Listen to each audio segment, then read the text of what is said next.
대항력을 아십니까? 라고 감히 여쭙습니다. 저도 몰라요가 아니라 저는 몰라요. 저는 아직도 무섭습니다. 대항력. 저는 대항력이 아직도 어렵고요. 그 사건 하나에서 오래된 사건이긴 해도요, 지금도 응용하실 만한 가치가 있는 사건이고요. 그 사건과 관련해서 제가 사실개요, 사실요지하고 쟁점요지를 정리해서 따로 올려드린 자료에 6페이지 중에 2페이지 분량성으로는요, 그 사건과 관련해서 다양하게 발생할 수 있는 변수들을 체계적으로 정리해드린 겁니다.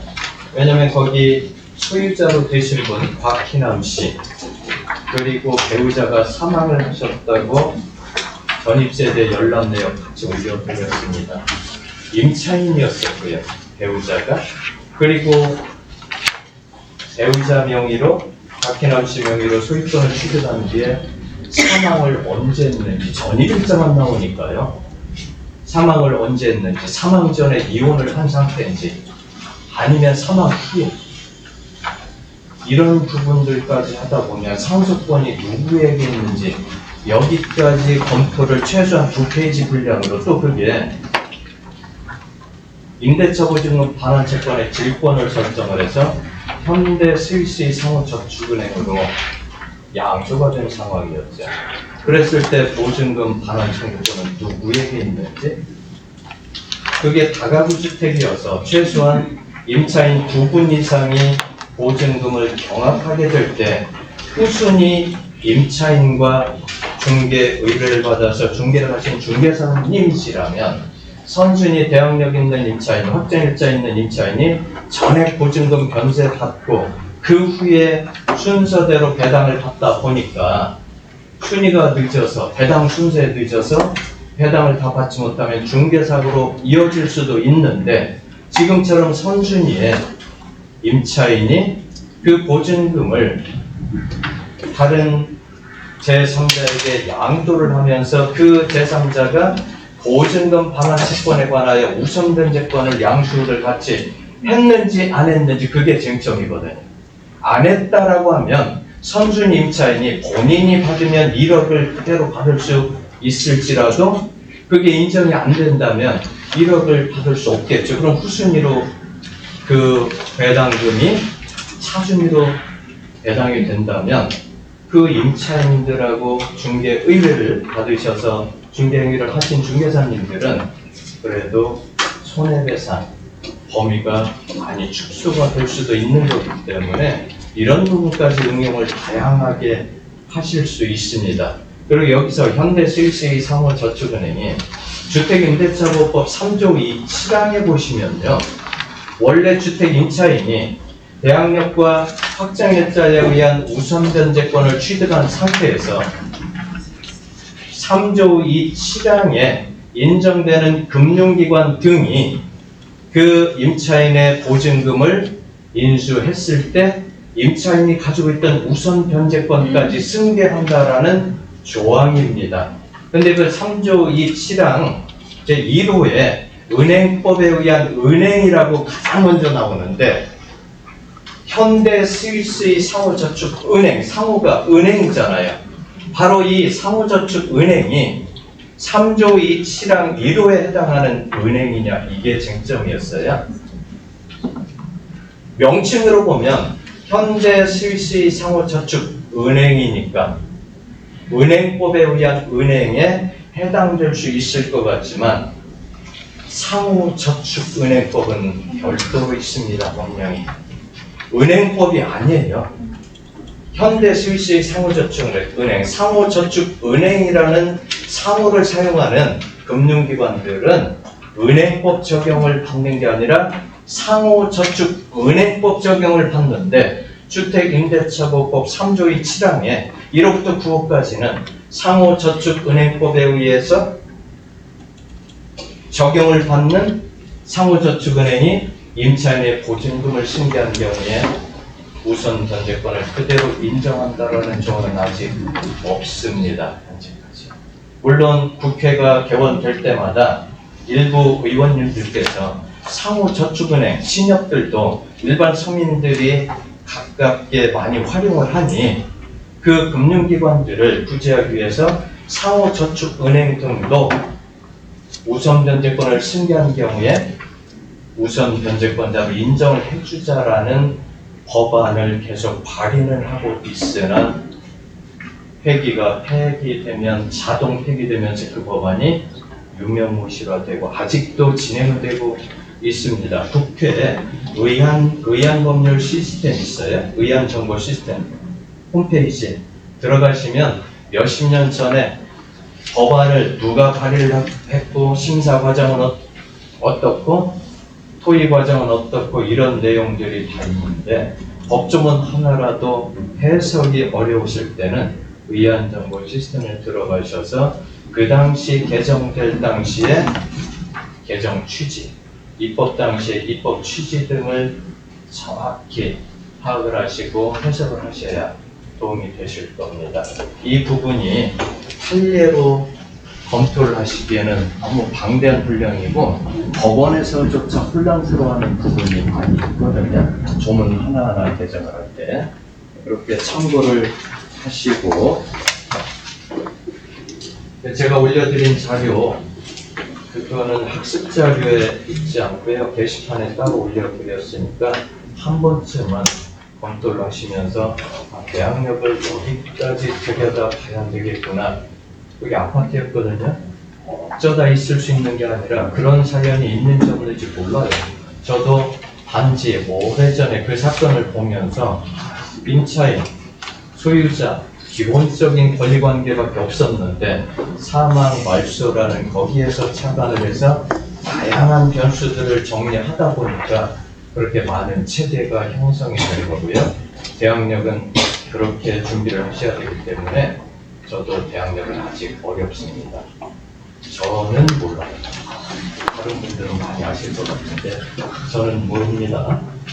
저도 몰라요가 이렇게 되면 다른 분들도 모르시고 이게 되니까 다른 분들은 아시고 저는 모릅니다. 그게 제가 단톡에 올려드린 오늘 듣고자 하는 답변이었는데 아무도 답변을 안 하십니다. 예.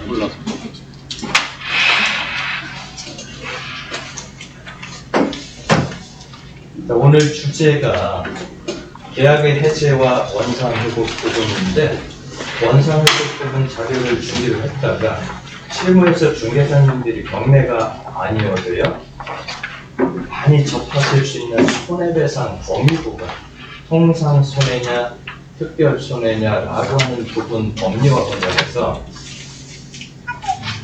최근 대법원 판례를 토대로 해서요 사건을 검토해 드리는 게 오히려 더 도움이 많이 되실 것 같아서 주제를 약간 제 임의로 변형을 시켰는데 여기에서도 원상회복 부분은 언급은 됩니다.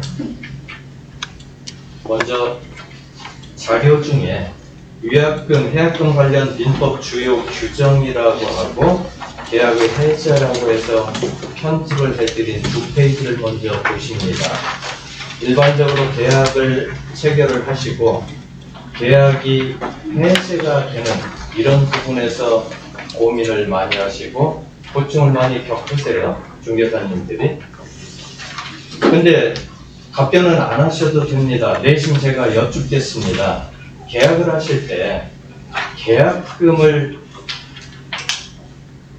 중개사님 말씀대로요. 정확한 법률적인 구사는 아닌데 중개사님들이 표현하시는 그대로 제가 들은 대로 표현을 해드리면 계약금 얼마 걸어 그러시지 않나요? 자, 그 계약금을 왜 걸라고 하십니까? 약속을 안 지킬까 봐. 되게 그런 마음이시죠? 그게 법적으로는 잘못 알고 계시는 겁니다. 민법 565조가 해약금이라는 제목으로 거기에서는 계약금, 보증금 명목으로 금전 기타 물건을 교부한 경우라고 교부라는 표현을 썼어요. 근데 왜 계약금을 걸라고 하십니까? 계약금 교부, 수령 그게 민법에서 표현한 법적인 용어지요. 민법 1조부터 1118조까지 전부 검토를 해보시면요. 교부라는 표현 딱 12번 나옵니다.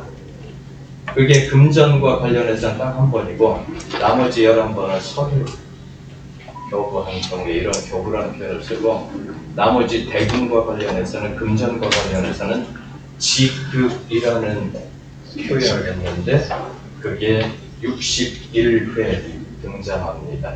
민법 그 많은 조문 중에서도 지급이라는 표현은 딱 61회 나오고요.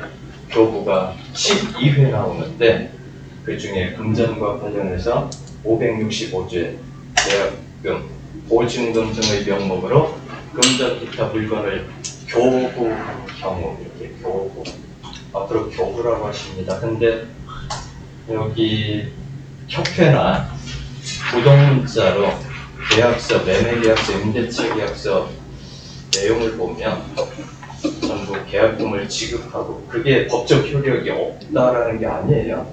그래도 민법에서는 계약금은 교부라는 표현을 하면서 제정을 했는데 1960년 1월 1일부터 변함이 없는데 그걸 전문으로 다루시는 분들조차 계약금을 걸고 계약치고 이런 표현을 썼어요.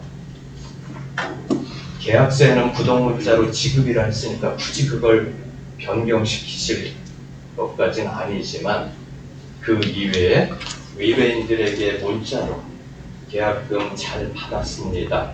이런 표현을 하실 때 차라리 잘 받았습니다. 입금됐습니다. 하시죠. 이런 표현이 오히려 편안하실 겁니다. 아니면 조금 더 전문적으로 계약금 교부 표현을 하시고 수령하셨다라고 하셔야 그런 내용을 받아보시는 의뢰인들께서 함부로 계약을 해지하시려는 생각을 안 하실 수도 있거든요. 그냥 계약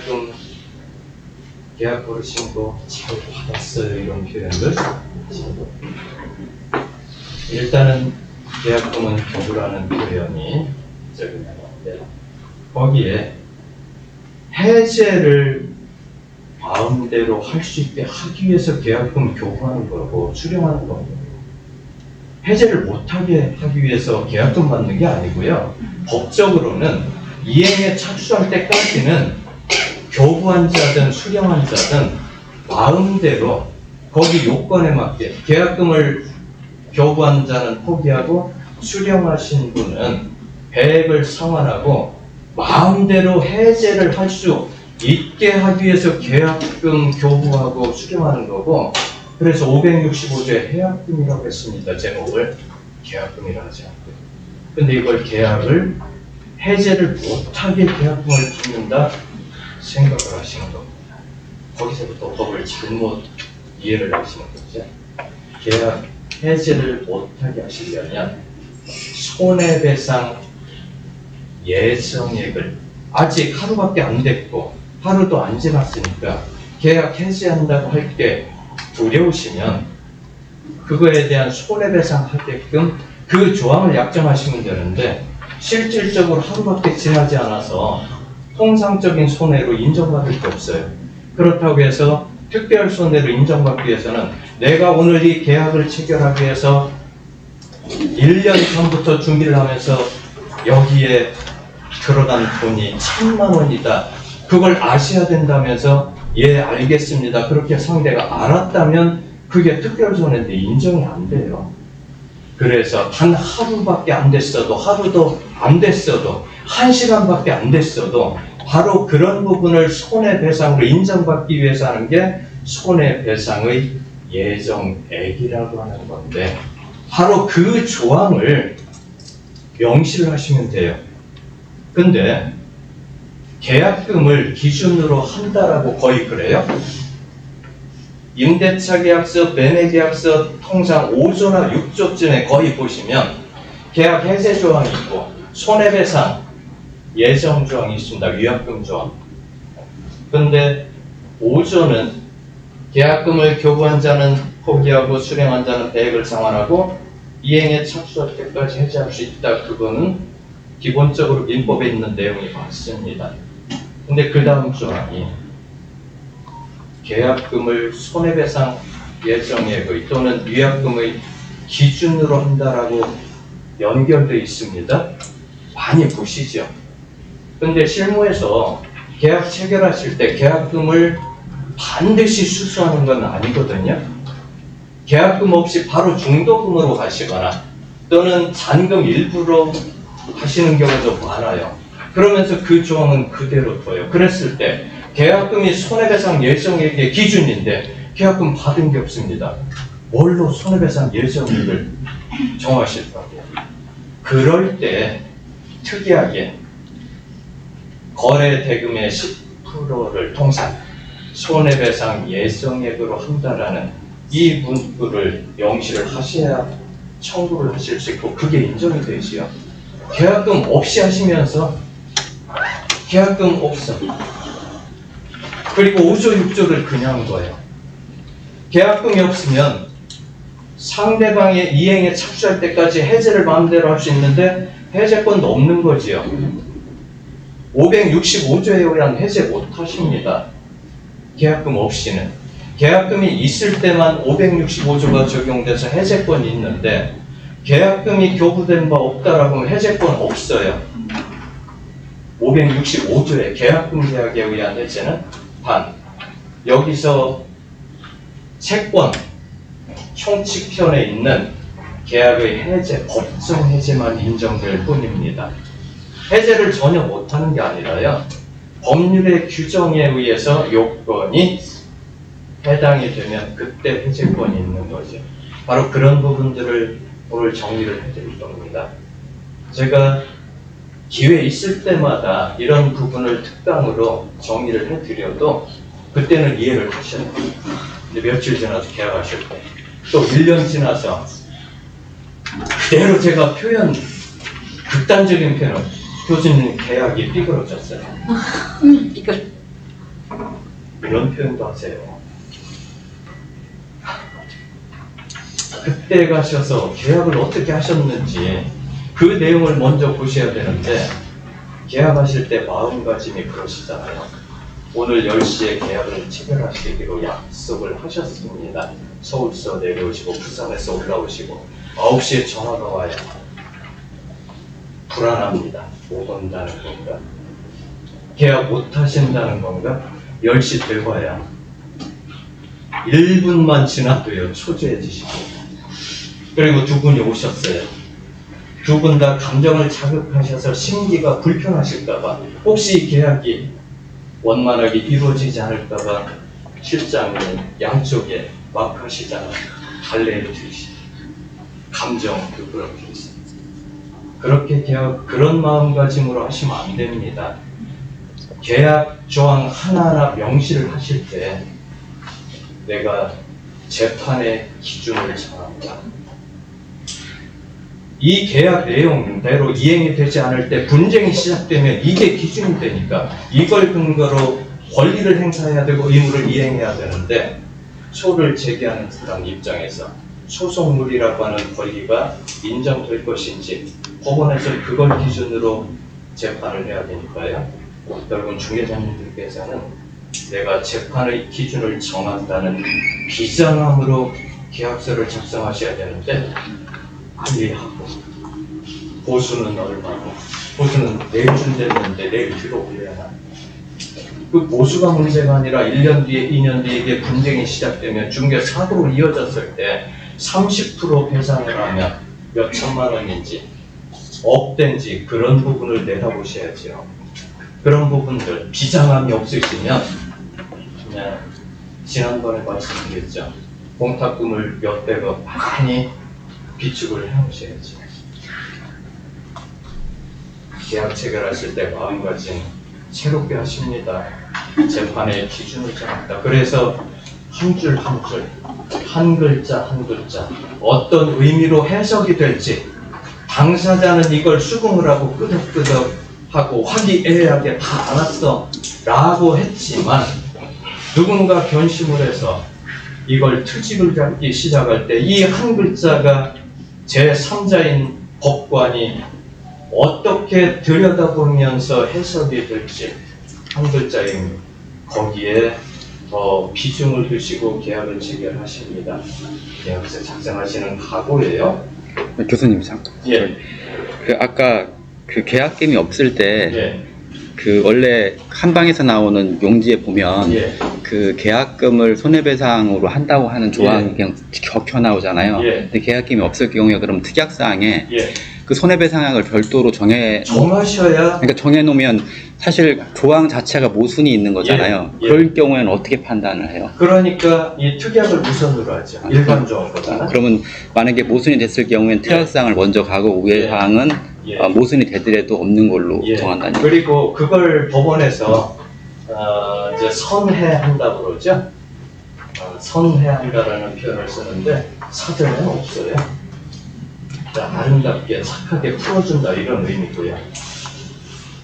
지금 질문 잘 하셨습니다. 제가 부연해서 드릴 말씀이었었는데 마지막에 특약을 나름대로 뭐를 명시를 해야 될까 고민 많으실 거예요.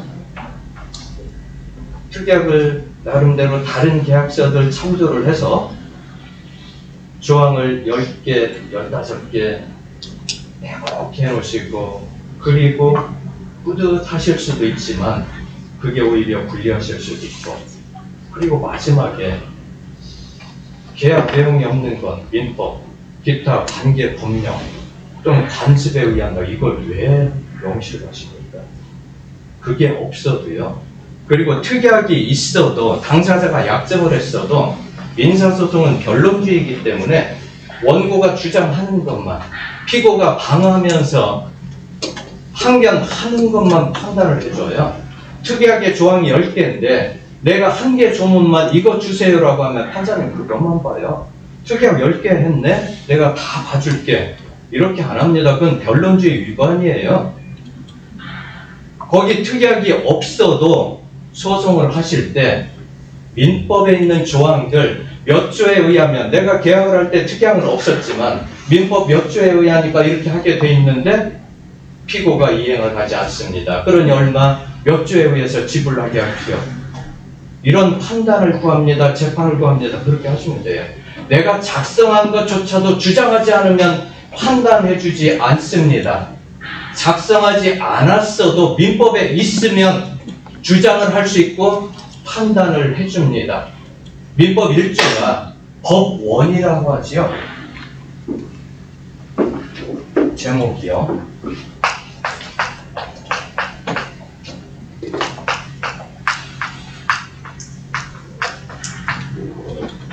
민사에 관하여 법률의 규정이 없으면 관습법에 의하고 관습법이 없으면 조리에 의한다. 이걸 중개사시험 공부하실 때 어떻게 이해를 하셨고 이건 거의 잘 출제 보면 안 들어가요. 너무 추상적인 부분이 많아서. 근데 실무에서는요. 민사에 관하여 법률의 규정이 없으면 관습법에 의하고 관습법이 없으면 조리에 의한다. 재판의 기준입니다. 이게. 민법 전반적인 조문, 이 조문뿐 아니라 대한민국의 모든 법령이 분쟁이 됐을 때 법원에서 재판의 기준으로 삼는 조항들이에요. 이걸 지켜라라는 의미보다 그게 없으면 재판이고 적용을 지킬 법규가 없는 거예요. 그래서 민사에 관하여 지금 매매계약 체결하시고 임대차 계약 체결하신 게 민사잖아요. 법률의 규정이 없으면 특약 안 하셔도요. 법률이 있으면 그때 법률은 민법뿐이 아닙니다. 민사에 관한 특별법이나 모든 법령이 포함되는 거죠. 왜냐하면 상법 1조에 가면요. 상법 1조는 법원이라는 표현을 안 썼습니다. 거기는 상사의 적용 법규라고 하면서 상사에 관하여 상행이죠. 본법, 법률이라 표현 안 했습니다. 포괄적으로. 상사에 관하여 본법에 규정이 없으면, 즉 상법에 규정이 없으면 상관습법에 의하고 상관습법이 없으면 조리에 의한다가 아니라 민법에 의한다. 상행위도 민법의 특별법인 상인 간의 영리를 목적으로 하는 행위일 때 상법 적용을 받지만 특별법으로 상법에 규정이 없으면 상관습법에 의하고, 상관습법이 없으면 결국 민법으로 와서, 민법에 규정이 없으면 다른 특별법, 법률에 규정이 없으면 관습법, 상관습법이 아니라 일반 관습법, 그리고 그것조차 없으면 조리에 의한다. 조리는 대법원의 여러 판례들이 정의를 해놨습니다. 최근 걸로는 2017 타에 200 아닙니다. 저기 007인데, 예, 008. 근데 거기에 조리는 사회적 의미를 중시하여 볼 때 사람의 양식에 기대요. 양식에 기하여 생각되는 사회 통념, 흔히 사회 공동생활의 규범, 법적 안정성, 사회적 타당성, 형평, 정의 등으로 이해되고 표현되는 성문법, 관습법이 없을 때 재판의 기준이 되는 것이라고 정의를 하겠습니다. 추상적이지만. 그럼 결국은 민법의 모든 법률들이 주장만 하시면 계약 체결하실 때 특약으로 명시를 안 하셨어도 거기에 있는 모범 규정들이 당사자의 계약 내용과 이해가 있는 조항들은 주장만 하시면 법원에서 판단을 해주십니다. 그리고 민법 105조가 임의 규정이라고 해서 법률 행위의 당사자가 법령 중의 선량한 풍속 기타 사회 질서에 관계 없는 규정과 다른 의사를 표시한 경우에는 그 의사에 의한다. 강행 규정만 아니면 얼마든지 변형을 시켜서 특약을 하셔도 되는데, 상투적인 민법에 있는 유익비는 청구할 수 있다 없다, 필요비 청구할 수 있다 없다, 원상회복 한다 안 한다, 그건 사용대차 규정이 민법 617조 15조부터 17조에 당연히 사용차에는 물건을 반환할 때 원상회복한다고 돼 있고, 그걸 임대차 규정에 준용한다라고 되어 있습니다. 명시 안 하셔도 원상회복 기본이에요. 특약이 없어도 나중에 법조문 찾아서 민법에 이렇게 있는데, 우리가 원상회복하지 않는다는 특약을 안 했기 때문에 이 법 적용이 되는 것이며 원상회복해야 됩니다. 원상회복을 청구합니다. 하면 법원에서 판단해줘요. 그런 내용들은 기정식일이 아니에요.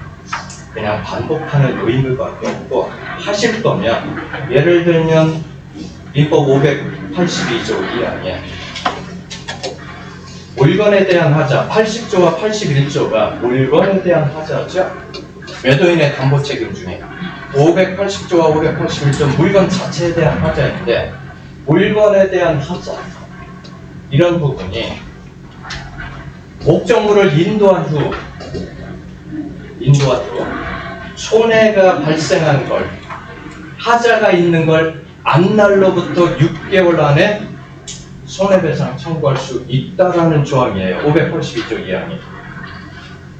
물건에 대한 하자가 있는 걸 안날로부터, 자, 매매 계약을 체결하고 매수인이 물건을 인도받고 5년, 10년 사용했어도 15년 뒤에라도 그때 하자가 있는 걸 알게 됐으면 그때부터 6개월 이내만 청구하면 되는 게 582조 2항 무시무시한 조항이에요. 실제로 15년 전에 한국토지주택공사로부터 토지를 분양받았습니다. 그리고 15년 뒤에 그게 계속 거슬러 매매가 되면서 순차적으로 마지막으로 이분이 건축행위를 하려고 불착을 하다 보니까 1m 좀 타 내려가니까 건축 폐기. 이걸 한국토지주택공사를 상대로 손해배상 청구 소송 15년 뒤에서 승소를 했는데 안날로부터 6개월 이내에 들어왔습니다. 차라리 그런 조항은 판례가 강행 규정으로 안 보니까 특이하게 그런 것들을 변형시켜야 된다는 거예요. 이미 활용을 하시겠지만 소유권 이전 등기 후 3개월 이내에 발견된 하자만 책임진다. 잔금 지급 후 6개월 이내에 발견된 하자만 책임진다. 이런 식으로 특약을 그런 것들을 변경시켜 주셔야죠. 법조문법 그대로 두시고 10년 뒤에 10년 전에 매매해서 이미 잔금 지급하고 10년 전에 다 종결된 줄 알았는데 10년 뒤에 하자가 발견됐다라고 하면서 중개한 하자 3개월 안에 소재기합니다. 배상하셔야 돼요. 그런 임의 조항들을 변형시키는 유리하게 그런 조항. 633조에 어떤 분들이 얼마 전에 한참 작년쯤인가 협회에 그런 항의를 하셨어요. 임차인이 1년 오피스텔 계약을 하고 들어가서 살다 보니까 2달밖에 안 지났는데 나가야 되는데 무슨 영도 없어요. 계약서를 꼼꼼히 봅니다. 중개사님이 균열 이런 사태를 다 확인하셨다고 하자 없으면 되는데 벽지를 제거를 해요. 임차인이 벽에 균열이 있습니다. 균열이 있는데 왜 하자 없다고 중개사님을 괴롭혀요. 그래서 시청에서 시청 민원을 제기합니다. 시청에서 협회로 이거 어떻게 해결 좀 하시죠. 민원 들어왔습니다. 또 한 분은 지금 오늘이 18일입니다. 계약 체결하고 오늘 잔금 지불하면서 매 월차임은 매달 18일 지불한다라고 해놓고 2달, 3달 지나서 나가야 돼요. 명분이 없습니다. 민법 633조에 보니까 건물에 대한 차임은 월 말에 지급하고 토지는 연말에 지급하라고 했는데 왜 18일날 주라고 했느냐 이거 민법 위반이다. 그게 바로 강행 규정이 아니기 때문에 18일 한 게 유효한데도 시청에서는 민원 들어오면 몸을 사리시다. 저기 협회로 거의 전화를 하시고 협회에서는 그렇게 우회적으로 2번, 3번 거친 거를 저한테 전화를 많이 하세요. 어떤 분들 여기 계실 수도 있습니다. 협회 상담하신 분들 거의 80~90%는 제가 전해드리고 다시 우회적으로 그대로 귀속이 되실 겁니다. 협회. 그런 내용들을 임대차 계약이든 매매 계약 체결하실 때 특약으로 그런 부분들을 반영시키셔야지 민법에 다 있는 내용들 중복해서 하시는 별 의미 없습니다. 나중에 분쟁이 되면 주장만 잘 하시고 여기에 특약으로 명시해놓고도 주장 안 하면 판단 안 해주는 것, 또 특약으로 명시 안 했어도 민법에 있으면 기타 법률에 있으면 판단해 줍니다. 이게 민사소송. 첫 페이지에 채권 민법 3편 채권편의 1장 첫1을 보시면 채권의 목적이라 했습니다. 그리고 373조가 여기는 없지만 채권은 금전으로 가액을 산정할 수 없는 것이라도 채권의 목적이 될 수 있다. 그걸 반대로 해석을 하시면요. 민법 어디에도 금전으로 가액을 산정할 수 있는 것은 채권이라 한다. 이게 없습니다. 373조가 금전으로 가액을 산정할 수 없는 것이라도 채권의 목적을 할 수 있다. 이걸 반대 해석을 하시면 당연히 금전으로 산정하는 건 채권이라는 거지. 법 해석을 그렇게 하셔야 되고요. 390조 보시면 채무 불이행과 손해배상. 채무자가 채무의 내용에 좇은 이행을 하지 아니한 때에는 채권자는 손해배상을 청구할 수 있다. 그러나 채무자의 고의나 과실 없이 이행할 수 없게 된 때에는 그러하지 아니하다. 393조 손해배상의 범위가 문제가 됩니다. 채무 불이행으로 인한 손해배상은 통상의 손해를 그 한도로 한다. 근데 거의 통상 손해예요.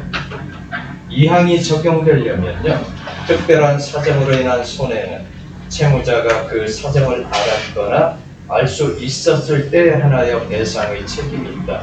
딱 두 개 조항으로. 통상 손해, 특별 손해는 이 두 개 조항밖에 없습니다. 근데 통상 손해인지 특별 손해인지 계약 체결하고 하루밖에 안 돼서 손해가 얼마인지 범위를 알 수가 없잖아요. 그래서 그 조항을 보완하기 위해서 398조를 뒀습니다. 손해배상액의 예정이라고 하죠. 당사자는 채무 불이행에 관한 손해배상액을 미리 정할 수 있다. 손해배상의 예정액이 부당히 과다한 경우에는 법원은 적당히 감액할 수 있다는데, 문맥으로 보면 의무규정 같지만 대법원 판례는요, 강행규정으로 봅니다. 반드시 감액하여야 한다. 처음부터 들어오면. 그래서 부당히 과다한 경우 통상 총 거래 금액의 10% 정도 인정을 하고요. 특별한 약정이 있으면 20%도 인정하는 판례도 있습니다. 그래서 대개 10%라는 게 관행처럼 계약금을 10% 정도 수수하다 보니까 그걸 기준으로 그 정도면 부당하지 않다라고 판단을 합니다. 사망의 손해배상액의 예정은 이행의 청구나 계약의 해제에 영향을 미치지 아니한다. 손해배상과 손해배상 청구, 지금 손해배상 청구와 계약 해제는 별개라는 부분이고요. 위약금의 약정은 손해배상액의 예정으로 추정한다. 원래 민법에서는 손해배상 예정액이라고 하는 건데, 실무에서 민사관계에서 위약금이라는 표현을 많이 활용하다 보니까 위약금이라는 세 글자가 있으면 이거는 손해배상 예정액을 정한 것으로, 예정을 한 것으로 추정하면서 398조 4항을 적용시킵니다. 그래서 계약서 보시면 6조나 7조쯤에 위약금으로 이런 표현을 했을 때 그 위약금 세 글자는 398조 4항에 의해서 손해배상액의 예정으로 인정되는 금액입니다. 그러면 하루밖에 지나지 않고 하루도 안 지나고 1시간밖에 안 됐어도 계약 체결은 지금 하는 순간 효력이 발생이 되죠. 되게 여기서 가끔 오해를 하세요. 하루 지나기 전에 결정다? 그건 다른 문제죠. 기간의 계산 문제고, 계약 체결을 하면 바로 효력이 발생이 됩니다. 매매계약, 매매의 효력 부분이죠. 그리고 매매의는 민법 563조가 매매의라는 제목으로, 매매는 당사자 일방이 재산권을 상대방에게 이전할 것을 약정하고 상대방은 그 대금을 지급할 것을 약정함으로써 그 효력이 생긴다 했으니까 바로 계약 체결하는 순간 효력은 발생되고 의무 이행만 남았는데, 그 의무 이행이 되지 않을 때 바로 손해배상 청구도 하고 계약 해제도 가능하다는 건데, 과연 손해배상 청구를 하려고 하니 손해가 발생 없어요. 막연하죠. 그렇게 해서는 인정이 안 됩니다. 위자료 정도. 그리고 특별한 손해로 인정되시려면 그걸 특정을 해야 되는데 상대방이 알만큼, 그것도 여의치 않을 때 바로 손해배상액을 예정하는 거죠. 위약금으로.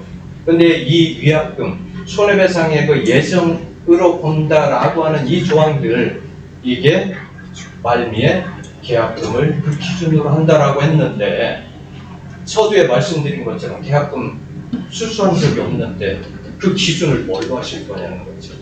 그러면서 특이하게 손해배상 예정액이 될 만한, 위약금이 될 만한 액수를, 법위를 정하지 않아요. 그리고 손해배상 청구하시면 실비 정도밖에 받지 못해요. 실질적으로 1억짜리 매매계약, 임대차 계약 체결하시고 하루도 안 돼서 계약 해지한다고 해서, 이행하지 않는다고 해서 1,000만 원 손해 발생할 일 없어요. 특별한 일 아니면. 근데도 손해배상액의 예정으로 약정을 했기 때문에, 위약금을 했기 때문에 받을 수 있는 거죠. 근데 그걸 정하지 않으면 못 받는 거고요. 되게 그걸 별도로 정하기보다는 계약금 조항을 그대로 두고 계약금도 주고받지 않으셨으면서 그 조항을 그대로 둡니다. 그리고 손해배상 청구를 하시면 해소한다.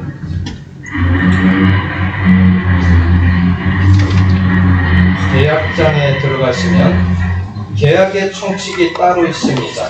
민법이 전반적으로 보실 때 1편 전체가 총칙이고 3편 채권의 총칙이 따로 있고 계약장의 총칙이 따로 있고 계약장 안에 절로 나눠서 매매의 절이 있는데 매매 절에 가시면 매매의 총칙이 따로 있습니다. 그 중에 565조가 해약금인데 이거는 매매 규정에 원칙적으로 적용되고 유상계약에 준용한다라고 했어요. 그래서 계약금이 수수됐을 때는 해제권이 있다라는 거죠. 이행에 착수하기 전에. 근데 계약금이 없었으면 해제권이 없습니다. 그럴 때 해제는요 543조 총칙으로 빠져나오셔야죠. 543조에 제3관 계약의 해지 해제 계약 또는 법률의 규정에 의하여 여기서 두 가지 요건이 나왔습니다. 해지나 해제할 수 있는 요건이 계약 또는 법률의 규정이니까 계약에 의해서 계약금을 주고 받았던 아니던 지금 이행을 했던 아니던 우리 해제하는 약정을 하자라고 계약서에 별도로 해제 조항을 특약으로 명시를 하는 방법이 계약의 해제에 의한 계약이에요. 그리고 이거와 별도로 이미 진행된 계약을 없었던 걸로 하자라는 별도의 청약과 승낙의 의사표시가 합치돼서 또 다른 계약이 되는 걸 계약의 해제 계약이라 해서 이걸 소위 합의 해제라 합니다. 등기부 혹시 많이 보신 분들은 매매 계약으로 인해서 소유권이 이전됐다가 발수가 된 흔적이 합의 해제, 등기 원인에 이렇게 된 것들이죠. 그거는 계약서가 2장이어야 됩니다. 매매 계약서 1장. 나중에 이거와 별개로 이 계약을 해제한다는 별도의 계약, 청약을 하고 승낙을 한 의사표시가 합치된 합의 해제 계약서가 별도 2장이어야 되는 거고 여기에 계약으로 인한 해제권은 처음에 매매 계약 체결하실 때, 임대차 계약 체결하실 때 계약금이 수수됐는지 이거 불문하고 우리 어떤 요건이 되면 해제하는 걸로 하자. 이게 조항이 들어가면 이게 해제. 계약에 의한 해제라고 보시면 되죠. 그게 없으면, 근데 그 조항은 거의 약정을 안 하시죠. 토지 하시는 분들은 경험이 많으셔서 해제 그 조항을 많이 넣습니다. 그게 법률의 규정에 의해서 여기 민법 543조에서 인정하는 해제 계약을 하는 거죠. 그리고 법률의 규정에 의한 해제, 이거는 민법 곳곳에 이러이러한 요건이 구비가 되면 해제할 수 있다. 그게 법정 해제예요. 그래서 지금 여기 조항에 계약 또는 법률의 규정에 의하여 이 두 개가 약정 해제와 법정 해제를 나눠서 규정을 한 겁니다. 문장 하나로 계약 또는 법률의 규정에 의하여 당사자의 일방이나 쌍방이 해지 또는 해제의 권리가 있는 때는 그 해지 또는 해제는 별도의 요건이 없습니다. 상대방에 대한 의사 표시로 한다예요. 그럼 여기서 해제할 수 있는 근거가 4가지입니다. 민법 565조의 계약금이 교부됐을 때 이행에 착수하기 전에는 누구든지 해제권이 있는 거고, 계약금이 교부되지 않았거나 교부됐는데 이행에 착수했을 때는 해제권이 565조에 의해서는 없고 543조에 의해서 해제권이 있는데 543조의 요건은 약정 해제권이 있느냐, 처음에 매매계약 체결할 때, 임대차 계약 체결할 때 어떤 요건이 성취되면, 이런 조건이 성취되면 어떤 요건이 성립되면 해제할 수 있다라는 계약을 했느냐, 없으면 약정해제권 없습니다. 또 법정해제권은 상대방이 누군가 그 계약을 불이행해야 되는데 그런 바도 없어요. 그럼 해제권 없죠. 하나 남은 건 읊조려서 이거 해제 우리 합시다 라는 계약을 별도로 하시는 거죠. 그게 합의 해제, 계약의 해제 계약. 이 네 가지가 아니면 누군가가 끝까지 의무이행을 다 하면서 나는 이 물건 꼭 취득해야 되겠어 의지가 강력하면 해제 못 하시지요. 그래서 해제권을 어떻게 행사하실 건지, 계약금 교부하시고 해약금 해제로 가실 건지, 아니면 그 해약금 해제가 여의치 않으실 때는 계약금을 교부한 바 없거나 계약금을 교부했으나 이행에 착수했을 때는 더 이상 565조에 의한 해제권은 주장할 수 없는 거니까요. 543조로 가서 우리가 매매계약 체결하면서 매도인 매수인 간에 계약금 교부됐던 아니던 이행에 착수했던 안 했던 언제까지 건축허가가 나오지 않으면, 개발행위가 나오지 않으면 이 계약은 해지한다. 그 조항이 있으면 이게 약정해제권. 그 조항도 없다라고 하면 법정해제밖에 없어요. 법률의 규정을 찾으셔야 되는데 법률의 규정은 채무불이행이거든요. 그 요건에 안 맞아요. 의무를 착실히 이행을 하고 있어요. 의무자가. 마지막 남은 건 합의 해제, 계약의 해제 계약. 그것도 안 해주신대요. 결국은 그대로 이행하는 방법밖에 없어요. 그게 해제권입니다. 다음 페이지로 넘어가시면 계약의 해제와 관련된 걸 정리를 해드렸는데, 근거 조문이 좌측 1단 543조 지금 보셨고요. 548조 해제의 효과. 해제가 되면 원상 회복 의무는 있습니다. 당사자 일방이 계약을 해제할 때는 각 당사자는 그 상대방에 대하여 원상 회복의 의무가 있다. 그러나 제3자의 권리를 해하지 못한다. 여기에서 실무에서 가장 많이 접하실 수 있는 게 신축 아파트 추분양자가 분양대금을 잔금 일부를 전세를 임대차를 해서 전세 보증금으로 1억을 견제를 하겠다, 대금을 지급하겠다라는 약정이 있다라고 보면 결국은 그 잔금이 임대를 해야 되는 부분이기 때문에 건설회사 시행사에서는 일단 입주권 발급해주고 키 넘겨줍니다. 그리고 임대차 계약 체결하신 임차인이 들어가시죠. 거기에 전입신고하고 확정일자 받습니다. 근데 그 보증금으로 지급한 1억을 잔금을 지급하지 않았어요. 시행사에. 그래서 해제되는 경우도 있습니다. 또는 대환해야 되는데 서류가 미비해서 요건이 안 돼서 대출 관련이 실행이 안 돼서 어쩔 수 없이 계약을 해제하는 경우에 임대차 계약 체결하고 들어간 제3자, 여기가 제3자예요. 선의의 제3자에게 대항할 수 있느냐 없느냐, 이 부분들은 중개사님들하고 민감하게 연결될 수밖에 없는 부분인데, 그럴 때 중개사님들이 임차인에게 확인 설명하시고 조언을 하실 때 오늘 전입신고 하세요. 들어가시면서 확정일자 받으세요. 그럼 내일부터 대항력 있고 우선 변제권이 있습니다.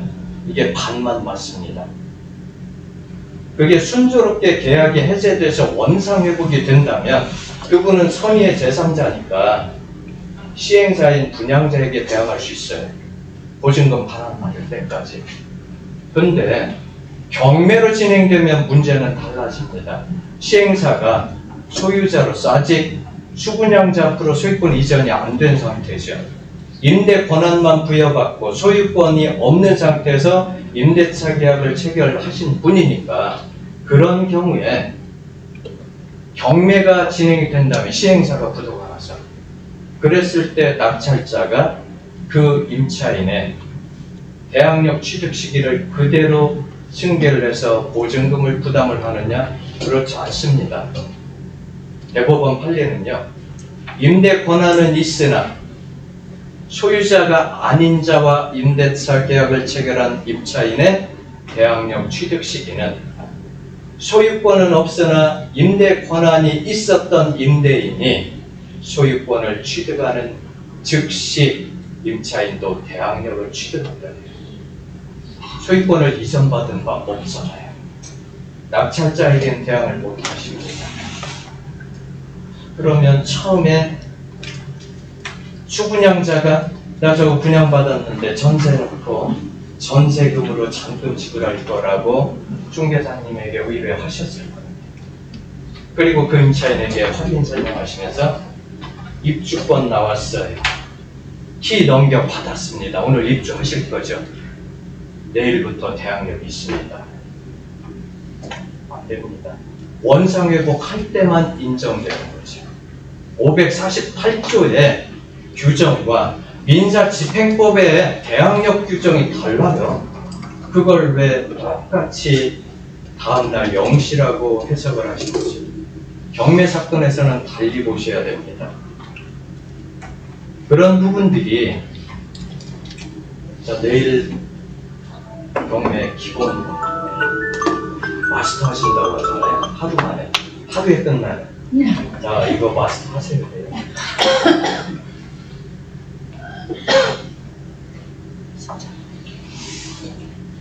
해약금 해제 법 규정 있고요. 마지막에 해제계약, 해제권 유무에 관계없이 기존 계약의 효력을 소멸시키는 새로운 계약.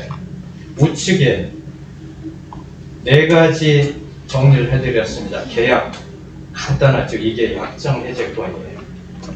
매매계약, 임대차 계약 체결하실 때 계약금이 교부됐던 아니던 불문하고 어떤 요건이 성립되면 계약은 해제된다. 그 조항을 특약이든 기본 조항에 넣으시면 이게 약정 해제권이 있는 거고 그걸 근거로 해제권 행사를 하시면 돼요. 계약금 교부되지 않았어도. 간단하지요. 약정 해제권. 그런데 실무에서 약정 해제권 거의 조항을 안 넣으세요. 아파트 매매 계약하시는 분들 임대차 계약하실 때 제가 상담받아 보면 거의 없습니다. 10% 남짓. 근데 토지 하시는 분들은 20-30%는 그런 조항을 약정 해제권 조항을 특약으로 명시를 하시더라고요. 나머지 544조, 545조, 546조는 당사자 간에 약정을 했던 안 했던 불문하고 법률의 규정에 이행지체면 해제권 당연히 있습니다. 정기행위. 기간을 정해놓고 이때까지 해야 되는데 그때까지 이행되지 않아서 계약의 목적을 달성하지 못하면 해제권 있습니다. 이행 불능, 해제. 이건 어떤 계약이든 공통으로 적용되는 세 가지. 이게 바로 전형적인 법정 해제권이에요. 계약금 교부된 바도 없고 이러이러한 경우에 해제한다라는 약정 해제권도 명시한 바 없어도 바로 이 세 개 조항만 적용이 된다면 해제권이 있습니다. 그리고 나머지 공통적인 부분 말고 증여나 매매나 도급 이런데 그 계약에 특별히 그 계약에만 적용되는 해제권들이 민법에 명시되어 있는데 그걸 정리해 드렸습니다. 증여와 관련해서 서면에 의하지 아니한 증여는 해제할 수 있다라고 되어 있으니까 해제권 있습니다. 그런 조항들은 여기 정리해 드린 부분 제목만 해드렸는데 예를 들면 570조 같은 경우에 매도인의 담보 책임이라고 되어 있고 제목에는 해제라는 얘기 없지만 본문에 들어가면 해제권이 있습니다. 571조도 그렇고 이런 것들에 의하면 해제권이 있어요. 특별히 개개 법률 조문에 이러이러한 요건이 되면 임대차에서 고용 도급에서 어떤 경우에 매매에서 해제할 수 있다라고 되어 있으면 거기에만 적용이 되고 그리고 나머지는 총칙으로 나오셔서 어떤 계약에든 적용되는 공통조항 그게 3개 조항 나머지는 약정을 하시거나 계약금 교부하시고 이행에 착수하기 전까지 해제권 행사하시거나 그것도 아니면 마지막으로 하부의 해제 계약의 해제 계약에 의해서 계약서를 별도로 작성하시면서 해제권 행사하시면 되는데 여기서 별도로 계약서 작성하잖아요. 그럼 거기에도 계약 조항이 있겠죠. 그걸 이행하지 않으면 또 다른 해제권 행사 가능하시겠죠. 법리적으로 그렇게 되는 거예요. 분명히 매매 계약을 체결하고 임대차 계약 체결했는데 그걸 무시하고 예전에 했던 계약 무시하고 이런 조건으로 우리 기존의 계약 해제하자라는 청약과 승낙 약치돼서 계약을 체결하셨는데 거기에 해제 조항이 또 있죠. 위반을 하면 손해배상 청구하고 해제를 또 할 수 있다는 얘기죠. 그렇게 연쇄적으로 갈 수도 있습니다. 법률상으로는. 잠시 쉬셨다가